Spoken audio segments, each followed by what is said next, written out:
Hello and welcome to episode 262 of the Clean Energy Show. I'm Brian Stockton. I'm James Whittingham. This week, plug-and-play permit-free solar is coming to U.S. balconies and backyards, starting in the great state of Utah.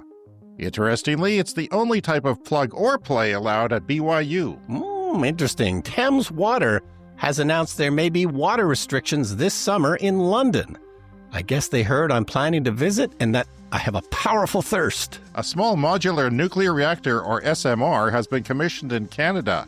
We'll have the argument against it, but don't worry, it's not me getting angry. It's an entire organization. Nissan has canceled plans for a $1 billion EV battery plant. Nissan blamed the cancellation on lack of demand due to James Whittingham still driving his 2013 Nissan Leaf with a broken heater. All that and more on this edition of the Clean Energy Show.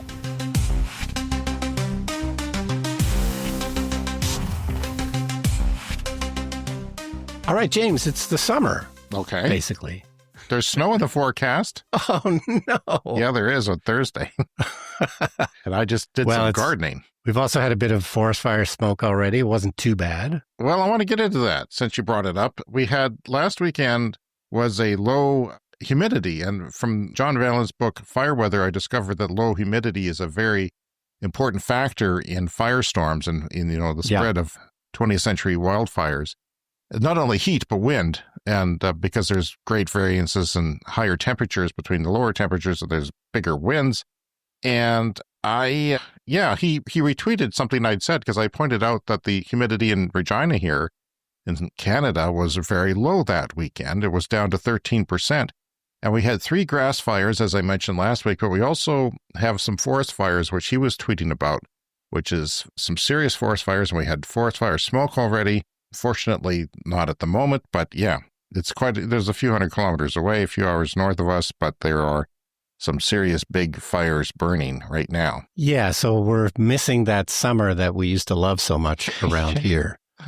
So what else do we have after 10 months of winter? Come on. We have nothing. This is not fair. Well, we have a week off. We're going to take a week off. It's you love a vacation, don't you? Generally speaking, I do, yes. Recharges the old batteries. Yeah, so it's a good news, bad news scenario. The bad news is I have to have some surgery, but the good news is that, if you need surgery, it's better to have it than to not have it, don't you think? I'm sorry, which is the good news and which is the bad news? Is the bad news that you need surgery, but is the good news that you're having it? Yes, exactly. That's exactly it. Okay. So yeah, I've been on a list since January, been sort of waiting for this. It's nothing too serious, but there is a little bit of a recovery time. So it's also the May long weekend next week. So I think it is a good time to, it's a little bit early this year. So it's Canada's May long weekend. So what is that in the United States? What do you guys have down there?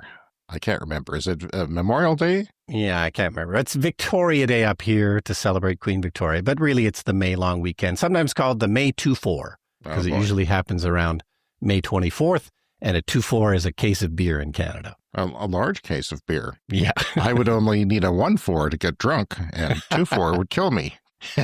Yeah, so we're going to have an encore episode next week, but, so we'll see you with a fresh episode in 2 weeks' time. Okay. Well, we apologize for that because we have to take some time off in the summer as well. I'm not sure what my vacation schedule is yet, but you're going to London on the first week of July. Yeah, around the end of June and first week of July, I'll be in London, so we'll probably take a week off there as well. Not going to bring the microphone and do a broadcast from London with an accent, a slight accent. I probably do pick up it. I really love the British accent. And after I've been there for a few days, it really starts to feel like, oh, yeah, this is the way English is supposed to be spoken. So I'm sure I would pick up the accent if I was there for any length of time. Well, that would be humorous. Brian, we had a bear in our city yesterday. Yeah. And they were going to tranquilize it.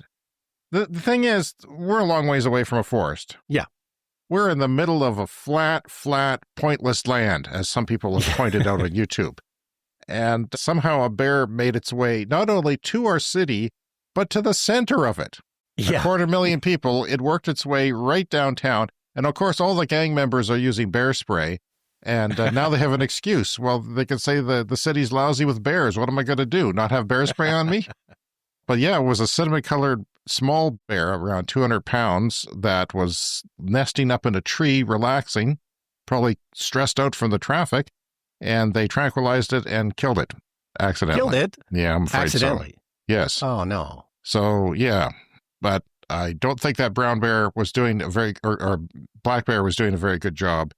I think it was a black bear with cinnamon color. So it just happened to be brownish. But it made a wrong turn at Albuquerque, obviously, and came where it shouldn't have. And yeah, because Forest is a long ways away. We do have that river, mostly dormant river valley, the Quappelle Valley, where some bears occasionally show up. Yeah, and these things are, I think, sometimes climate related. With the changing climate, it can change the patterns for animals. So maybe that had something to do with it. Who knows? Yeah, I don't know. But there's a lot of bad news in our world of clean energy, and we don't often touch on it because we're a good news show. But it's hanging over our head like a dark cloud. They're talking about getting rid of the IRA and the current budget that's being proposed in Congress of the United States. When we heard that it couldn't be done, that the red states wouldn't allow it, well, we'll see how it goes. But Honda is also pausing a planned EV factory, which I thought was kind of odd. A, because Honda doesn't make EVs, but they had one planned for Canada. And, well, they're starting to make EVs, but they're actually the one that's popular with them is made by General Motors. It's just a rebranded Chevy Blazer EV. Yeah. But they've paused that factory in Canada, which, I don't know, maybe is not a terrible idea. And right next door to us in Alberta, that's the province with all of the oil. Danielle Smith is the premier there, and she is making it easier for a referendum on Alberta separation from Canada, even though she says she's against it. I actually believe her because she says she's trying to quash another party from coming up. Right. So it's a very right-wing province, and they almost always have a right-wing government there, except when the right wing splits. Yeah. And the furthest right people have their own party. Well, this sounds similar to sort of the Brexit debacle in the UK, because I think I've forgotten already who the prime minister was that proposed that, but I think the prime minister that proposed that was also against it and then ended up resigning when it was, when it went through. Yeah, who knows? It's not funny. I'd sit back and laugh next door in the province next door, but our province has a similar, very, very similar polling numbers for separation. And it's almost all from the rural communities, which amazes me that there's any population in rural compared to urban, but there is. Yeah, I mean, the rural population has slowly been shrinking as people move to the cities, but yeah, I guess there's still, it is still a rural place here. Well, I was listening to CBC Radio on the car on my way home the other day, and they had the comedy news quiz, and panelists were asked what Smith was doing this week, and this is one person's answer, which I thought was pertinent. It's actually quite scientific. They're accelerating climate change to the point where British Columbia will be swallowed by the ocean, so they can then have access to a large body of water, which is one of the main barriers to separation. We'll get our oil to Tidewater somehow. That is an ingenious plan. Yeah. Oh.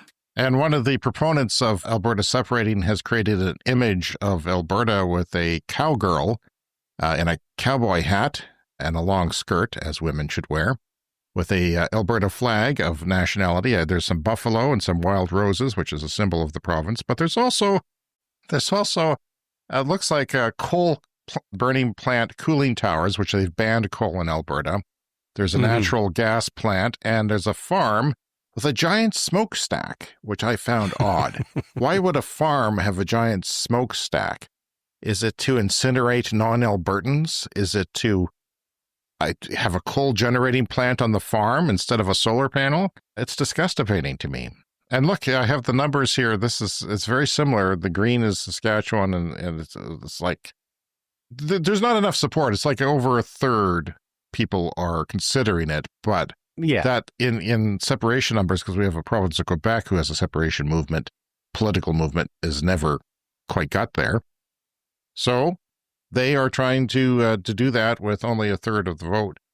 So natural gas revenue, oil and natural gas revenue is very much down right now because of the outlook on the world economy and because of possible peace with Russia and OPEC opening up the taps. So the budget difference says that $1 difference from the $71 per barrel WTI mark that they've been counting on is almost $18 million in oil revenue lost every year. And it's quite a few dollars below that mark right now. And of course, it'll probably go up, but for every period of time that it's below, it's actually pretty substantial. Yeah, well, you had a great statistic last week that if the oil price stays where it is, they're going to be something like $8.5 billion short on your budget. Is that what it was? Yeah, no, these numbers are for Saskatchewan where we live. We have less. Oh, I see. Sorry. Less oil and natural gas. I made the mistake of not clarifying that in my script here, but that is for Saskatchewan. So every dollar is 18 million, which is quite a bit of our budget. And it's going to be, we've been arguing about this for a long time, that it's going to be a terribly negative thing. Yeah. Well, if we can't have that oil revenue, and we expect to have it forever. So does Alberta. And oil and gas has always been boom or bust. So it's a very difficult thing to sort of plan your budget around. But if that's what your economy revolves around, then, you sort of have to make these guesses and, hopefully you're not too far off. But Brian, the biggest motivation of Alberta wanting to leave Canada is cultural grievances. They don't like woke ideas. They don't like our federal government has a gender balanced cabinet this morning they're swearing in, so half women. They don't like that sort of thing. They don't like being told that you have to cap your emissions. Well, who's going to want to buy their damn product if they have the dirtiest oil in the world and just run willy-nilly? Yeah, well, I know earlier this week you and I were talking about Markham Hislop had an opinion piece. He's from Energy Media, and we talk about him occasionally. He's an energy journalist that knows pretty well what's going on in the energy scene here in Canada. And he's very, very critical of the Alberta government and the things that they're doing. But he made a pretty good case that their financial situation is probably going to be fine for quite a while. Something I didn't expect to hear from him. But the basic idea was that the type of oil that they do in Alberta is mostly oil sands. And the idea is it's very, very expensive to set up. But once you set it up and you work it for 10 or 15 years, you pay off those initial costs. And then the cost goes way down, as opposed to shale oil in the U.S., where it's a smaller setup cost, but then the well might only last for a couple of years, and then you have to do it again. So it was a wake-up call for me, because it's like, okay, I think he's probably right. And the way the pipeline capacity is set up, it isn't going to be easily replacing Alberta oil with something else. So, the economic disaster isn't necessarily just around the corner for them. No, but you don't know what oil prices are going to do. No one does, because I'd have a gold grill in my mouth if I could predict that right now.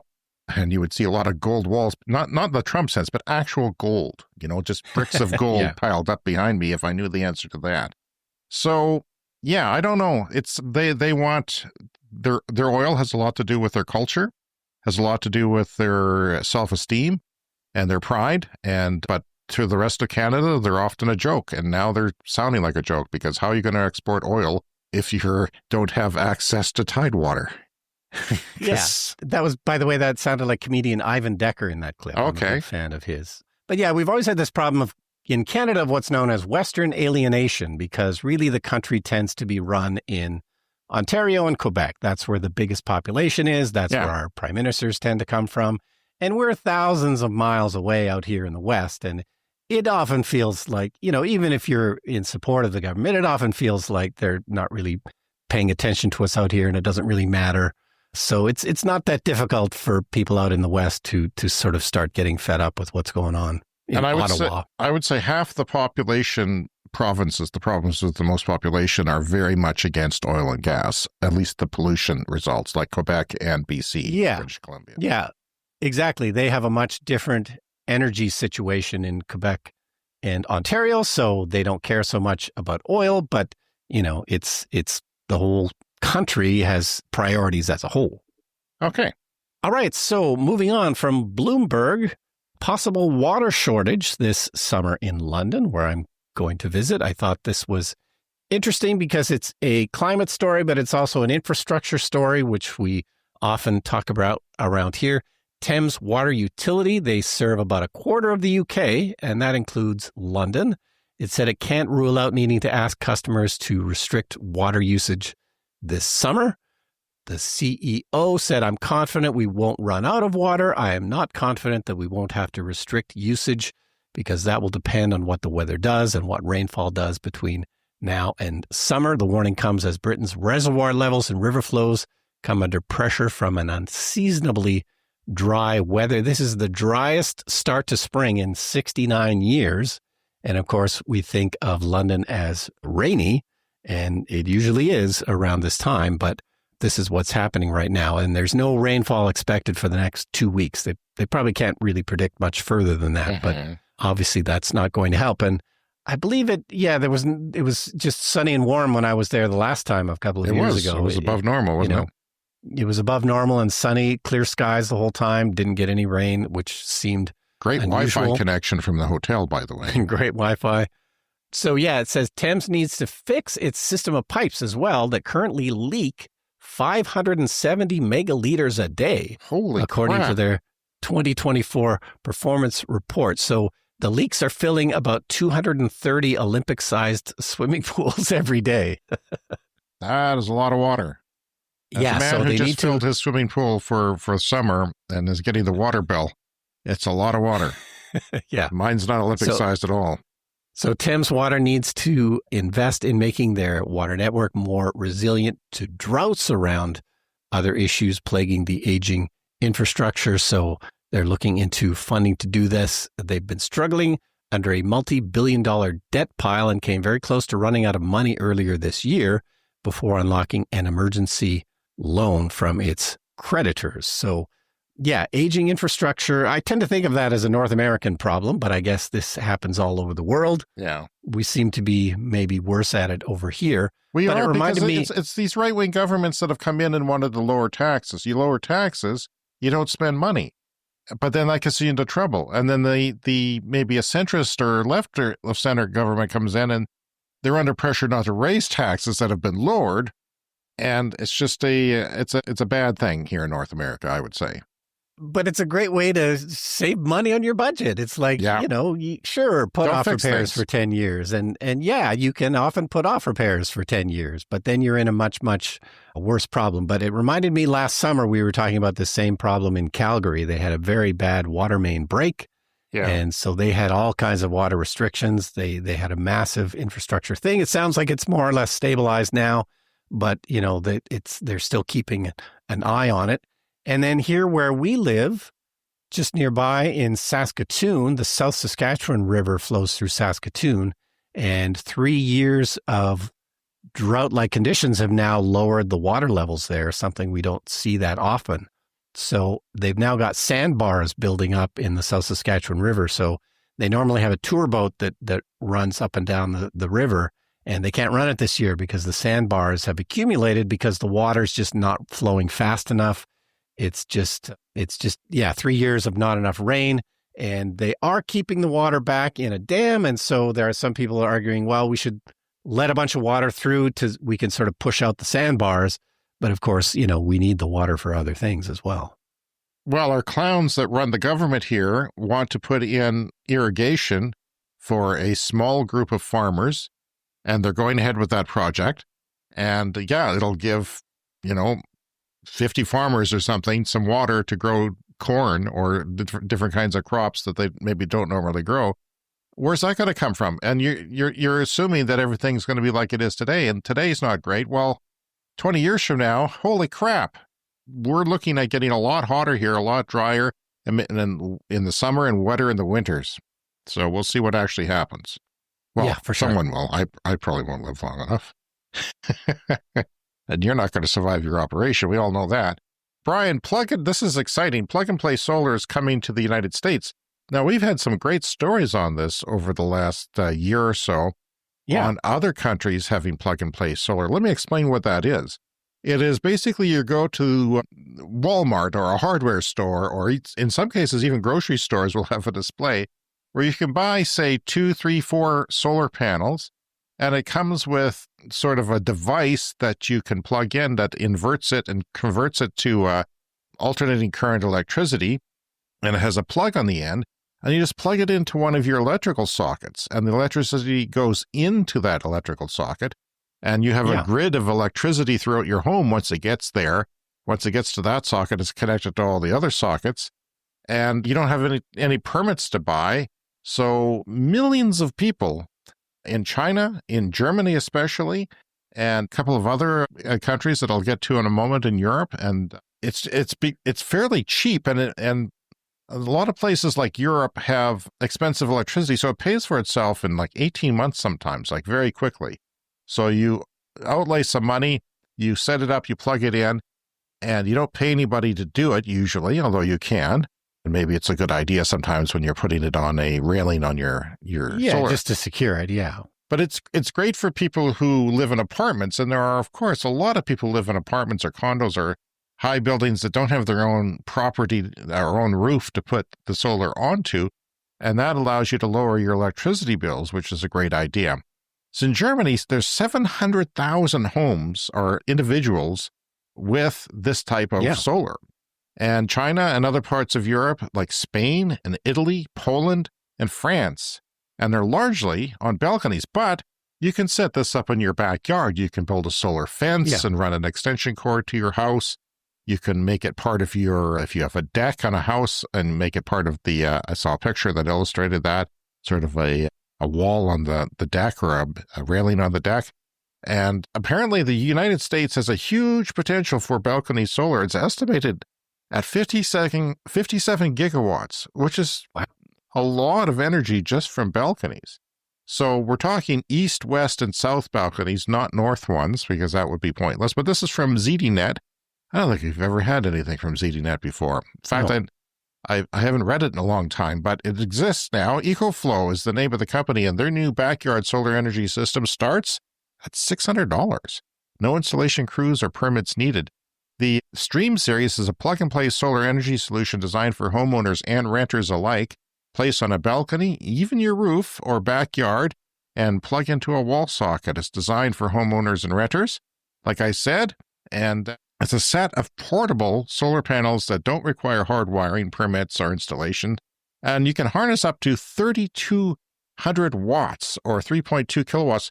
My system is 3.3 kilowatts on my roof. I wish it was bigger, but I mean, I that's a significant chunk of my energy bill when I didn't have an electric car or a swimming pool motor pump going. But I calculated once that it could give me like 1,600 kilometers of city driving in my EV. So it's, in a year, that's pretty significant. So you could buy that without anybody and just set it up yourself. I've talked to a lot of people who've wanted to do this, to set up their own solar. And I said, no, you can't do that. You need permits, and you need approval from the power company. And they have to know that there's not too much power in your neighborhood and things like that. By the way, another one of my neighbors, I was going for a walk the other night. I saw a car plugged in. It was a Hyundai plug-in hybrid, I think. It was like an SUV. And then they had a nice solar array on their roof, and it looked very nice. It was all together and all sort of consistent black color, so it was very attractive. Although they were greatly shaded by a lot of trees, so I felt bad for them. The nice thing about my house is that it was designed for passive solar thermal heat. So they didn't plant trees that would block the sun from heating the house. So that's also good for the solar. Plus, the solar is so bloody far up that I don't think there's a tree. That's not true. There are popular trees a couple hundred yards to my south, which are just huge, and they have to chop them down, and then they grow back in a year. They're crazy. Anyway, the micro inverter itself starts at $599. It doesn't store energy in a battery, and it has a maximum input of 1,200 watts. And if you want to store energy, though, you can consider the Stream Ultra 1.92 kilowatt-hour battery with a built-in inverter. So you'd have a little bit of battery backup, perhaps, in a power outage. You'd certainly... I don't know how that works, though, because you don't want it to go into the grid. When you have a big battery backup system, they shut down the grid, so it doesn't go back into the grid. So I don't know how that works. But, I mean, it's quite possible that you would use all that power if it... or you could plug right into it, I suppose, if you wanted to, as opposed to just to the wall. But I don't know exactly how that works. The Stream Ultra battery costs $1,899, and you can bundle it with the micro inverter for $2,400. EcoFlow's Stream series is debuting today on a pre-order basis in Utah, just Utah, though the company plans to expand to other states. Now, Utah was chosen as a test bed for the system due to its strong solar energy potential, but also its rising electricity rates, which makes a big difference. It makes it more juicy for someone to go out and buy this. So we'll see how that goes. And it's also got a large number of multifamily homes there as well. The full rollout for the stream series will begin on July 14th. So that's coming up pretty quick. Something you can think about if you're living in an apartment in the United States, it might come to you soon. Yeah, that's exciting. All right, it's time to dip into the mailbag. And it's a letter from Claude. Hello, gents. Thank you for the shout out and the great segment you guys did on the molten salt thorium reactor. Although Brian did give me a bit of ribbing, I have more on that as far as application. I came across a somewhat obscure report about China developing a fusion reactor that is approximately 50% larger than the one in the U.S. I could only find one spokesperson that claims that within 2 years, China will have a plasma-creating functioning reactor. A bold claim to say the least, but one that should be taken seriously as China has made good on many of their bold claims. Yeah, so we had this story on episode 252, 10 episodes ago. And yeah, China aims to commercialize nuclear fusion technology for use in emissions-free power generation by 2050. This is, 10 episodes ago, they announced this from a public government spokesperson. Yeah. So this is the official stance. China National Nuclear Corp, which runs an experimental device dubbed the Artificial Sun, could start commercial operation of its first power generation project about 5 years after a demonstration phase starting around 2045. So they're going to demonstrate it officially at 2045. They said at a media briefing in early March. Yeah, well, and I might have done a bit of ribbing, but, in many ways, this is a technology podcast, and I'm super interested in all of these kinds of new technologies. We always just wish that they would happen more quickly, but we almost had like an unofficial segment on the show for a while where I would bring up some fantastical new invention and then James would talk about how impractical it was. So, we could maybe continue that dynamic, but it's not that it's impractical, it's that it's timing. Yeah. We are facing a climate emergency and we need to decarbonize our grids. So whenever someone says nuclear, let's build nuclear, well, have your shovel in the ground right now, please, because we have to have it online in 10 years, 9 years now, really. Yeah. And usually the places that are wanting to do that are now burning fossil fuels, and that means their fossil fuels will continue to get burned for the next 10 or 15 years as they work those projects out. Well, thanks for getting back to us again and following up, Claude, and I hope that answers some of your thoughts about that. And of course, we will continue to talk about that when information comes out. It's not all the time that the Chinese government will do that, and some of the speculation comes from satellite photos and just to see how big that place is. Mm-hmm. But anyway, Weldon again writes, he says, a Manitoba story to boil your blood, James. Yeah, okay. This is Manitoba province in Canada. On the other side, the province that has a bunch of hydro and no oil, the province of Manitoba is planning to regulate electric vehicle charging services, as fees to charge vary widely across Manitoba. The Manitoba Electric Vehicle Association is aware of complaints about Redline Dodge Chrysler in Swan River and of another dealership in Portage-la-Prairie that could charge extremely high rates. Now, you think extremely high rates if you have an EV, you have no idea what an extremely high rate is. The cost to charge a vehicle at Redline Dodge Chrysler in Swan River is nearly, sit down, everyone sit down, stop driving, pull over to the side of the road, $700 for less than 2 hours. What the hell are they thinking? The normal fee, it says, is about $20, for that same thing. And what boils my blood, correctly, Weldon, is that they got government money for these damn chargers, right? And they're exploiting it by keeping it for themselves, and the fact that they obviously have a stance against EV adoption. And this is a common sight.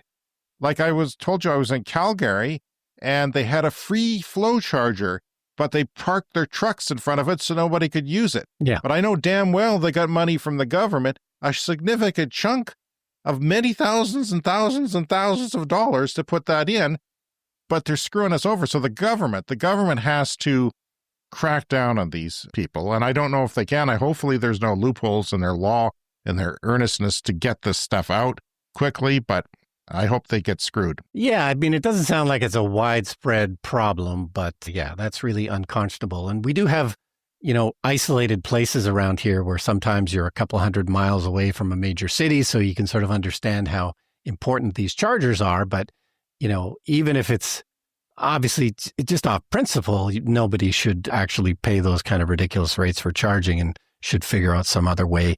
Cheaper to just stay for a couple of days and plug it into a regular outlet than to do that. All right. Well, thanks for the letters, everybody. We love to get them. You can contact us, cleanenergyshow@gmail.com. And you can also leave us a voicemail online, speakpipe.com/cleanenergyshow, and you can join the conversation on our Patreon page. And you also get access to additional content like our excellent Patreon podcast that we released last week. Something I enjoy doing, and we bring extra podcasts to our listeners, as well as all kinds of other perks, and we'll probably be expanding that program as we go along, Brian. All right, so we have some Japan EV news here to quickly round up. So the first is Mazda, or Mazda, as we say here in Canada, has decided to go with the NACS connector for their cars in Japan. Of course, they're already doing that in North America, where that's now basically the standard. But Japan doesn't really yet even have a specific standard for the EV connectors. So just sort of a sign of how they're a little bit behind in Japan. They were not wanting to switch to EVs at all. Now, the CHAdeMO connector is what I would have on my Leaf if I had fast charging. I don't actually have fast charging because that's how I got the thing so cheap. At the time, there was maybe 1 or 0 fast chargers in our city. Yeah. And there was not, I couldn't go anywhere anyway. It was low range. And if I did, yeah. But talking about how bad the CCS connectors are for us non-Tesla owners, how big, awkward, and heavy they are. The CHAdeMO one's way worse. Oh, yeah. and it's limited to like 100 kilowatts. So, yeah, right. the chargers around here will have a CCS connector if they're a non-Tesla charger and one of those CHAdeMO connectors. And no one, I've seen maybe 1 or 2 Leafs charging and in my career as an EV owner. Yeah, the Nissan Leaf, of course, was one of the first commercially available EVs, and they had this CHAdeMO connector. So, had they gone further into development of it and sort of gone harder on EVs, it could have maybe evolved into a higher capacity charging standard, but Japan has sort of dropped the ball on that. So, yeah, NACS for Mazda, and perhaps that will end up becoming the standard in Japan. We're going to have to see on that. And then news from Nissan, both these stories from Electrek, by the way. They pulled the plug on their $1 billion EV battery plant that they were planning. They announced on Friday they're going to abandon the plans to build the new plant. It was going to make lithium iron phosphate batteries. The decision comes as Nissan is considering all options to restore its performance. They have not been doing well. Like other Japanese automakers, Nissan is facing weaker sales in key markets like China and North America. The company expects to post a net loss as high as $5.2 billion for the current fiscal year. That's going to end in March 2025. The next-gen Leaf is still coming to the U.S. and Canada. That's happening very soon. I'm excited about that because, Brian, it's going to be a small crossover SUV, which is probably what the Leaf should have been, maybe a bit bigger, although it serves that function pretty closely. It's just dumb to look at. No one wants to drive it. It's embarrassing. But it's going to have faster charging and all that and really good range. Supposedly, we don't have the details on it yet. Here's the thing, though.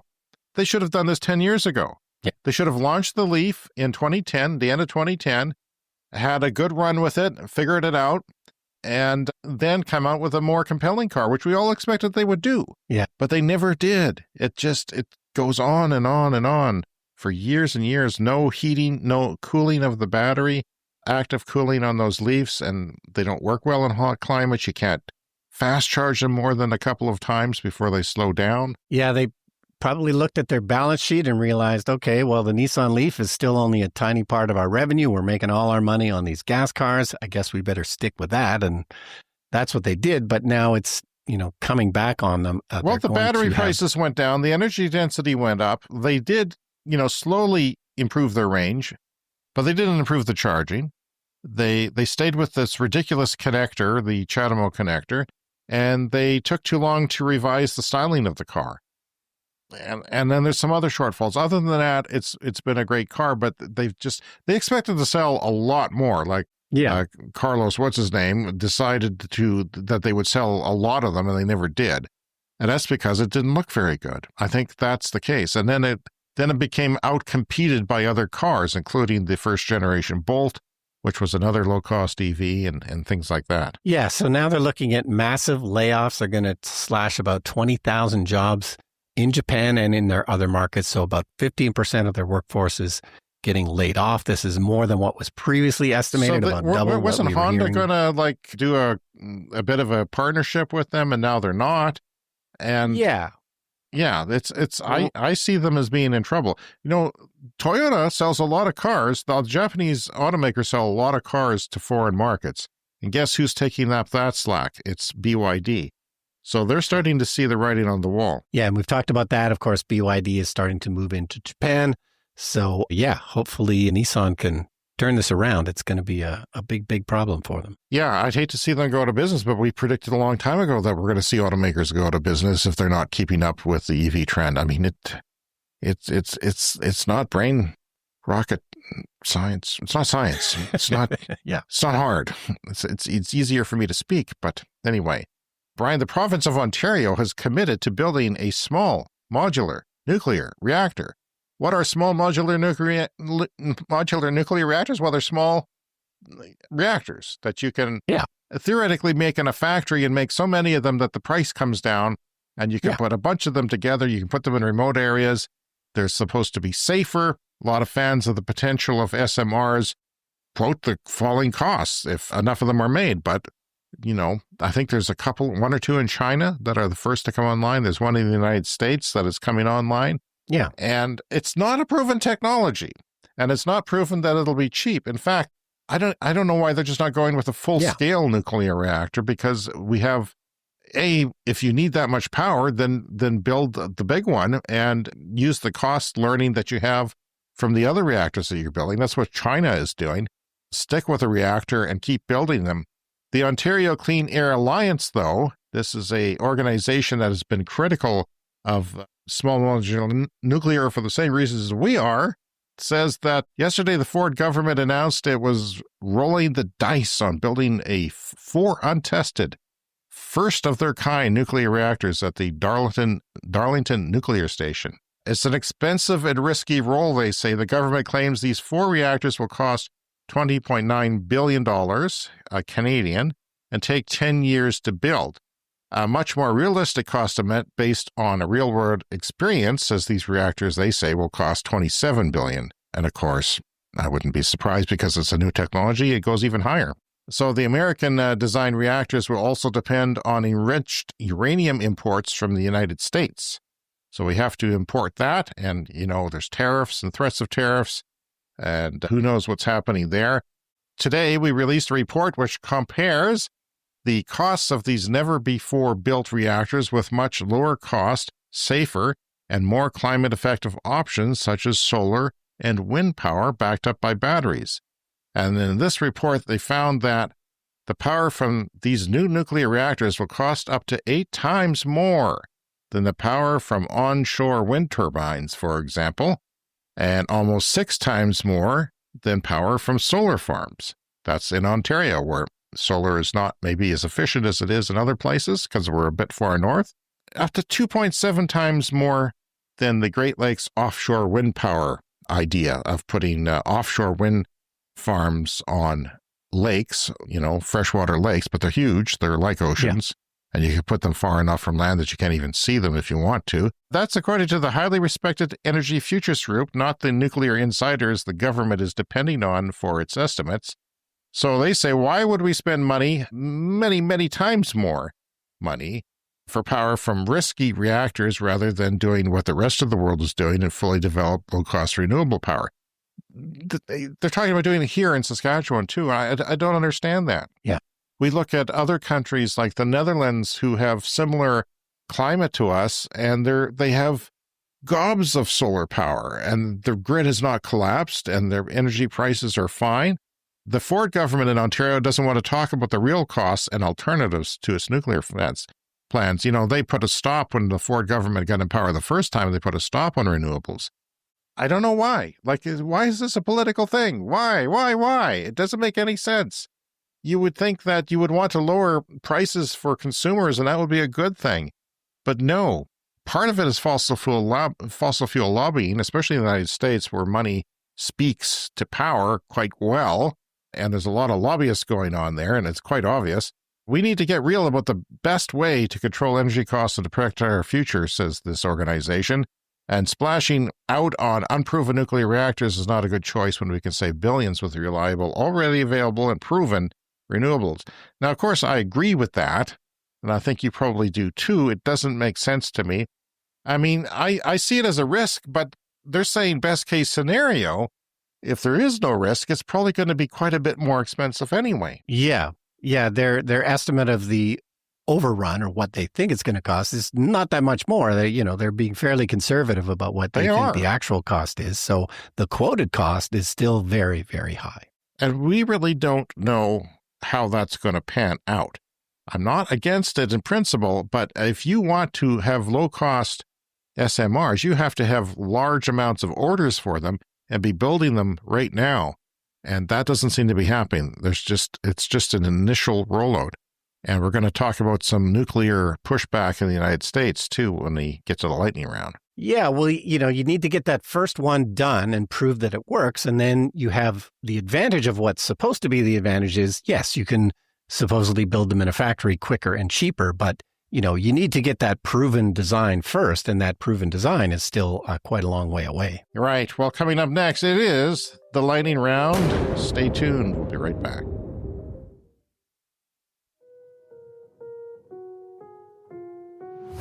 It's time for the lightning round. The lightning round is a fast-paced look at the latest headlines in climate, clean energy, and transportation. All tax incentives for new nuclear energy are gone from the United States budget bill that is being proposed.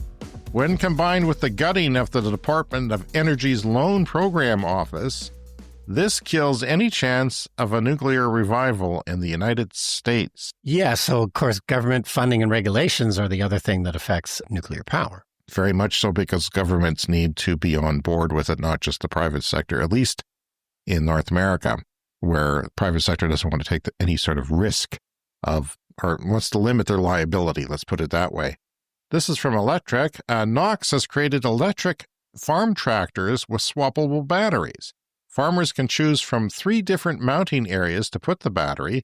It has an integrated 20 kilowatt-hour battery that stays there all the time, and then you add additional swappable batteries of 30 kilowatt-hours each. And I'm not sure how they get the battery on there, but I think the tractor with the power that's already in it lowers it down onto the ground. So you can just go back to the barn where you have a charging setup, and you just dump it and take another one, I guess.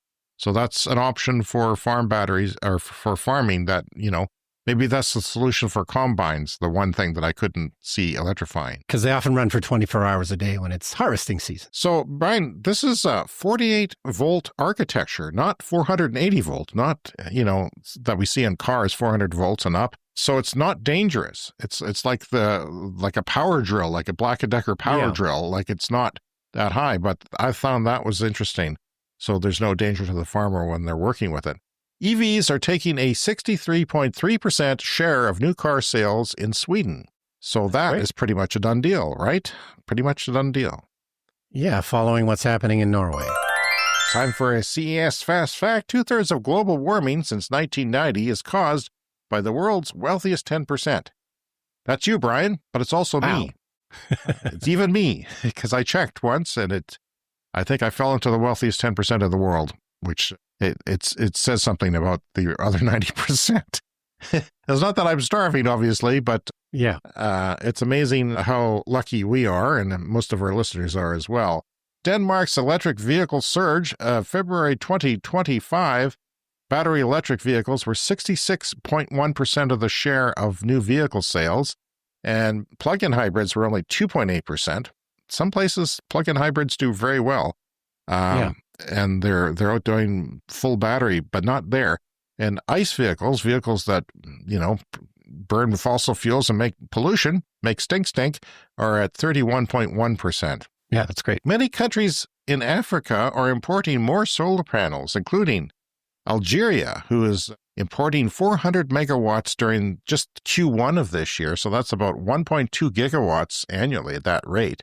And Nigeria was 400 megawatts, and Kenya at 100, and Chad at 100. So yeah, it's starting to catch on. And once it does, I think it's going to just take off like wildfire. Like there's just going to be nonstop. And they'll be getting rid of fossil fuels because it is cheaper. And of course, it works well in Africa. Most of Africa, it works well. Solar covered parking lots. This is interesting. Solar covered parking could generate as much electricity as all existing sources in the United States combined, just on parking lots, parking spaces. We have a lot of parking lots here. We do. Too many. Lots. I don't know what we're going to do with them if we move to robotaxis and public transportation, but they're going to be sitting around. The United States has an estimated 1 to 2 billion parking spaces. That's not a good estimate if it's 1 or 2. But it's it's somewhere in there. It's somewhere in there. And 1 billion, though, which is the minimum, 1 billion standard size parking spaces equals 14 billion square meters. So it would be 3.4 terawatts at 24% efficiency. You know, we have such rural backlash against solar farms these days, even though they're telling other farmers what to do and what not to do. It's just all crap. And it's time for another CES Fast Fact. 45% of U.S. corn production is now used to make ethanol, mostly for mixing into gasoline.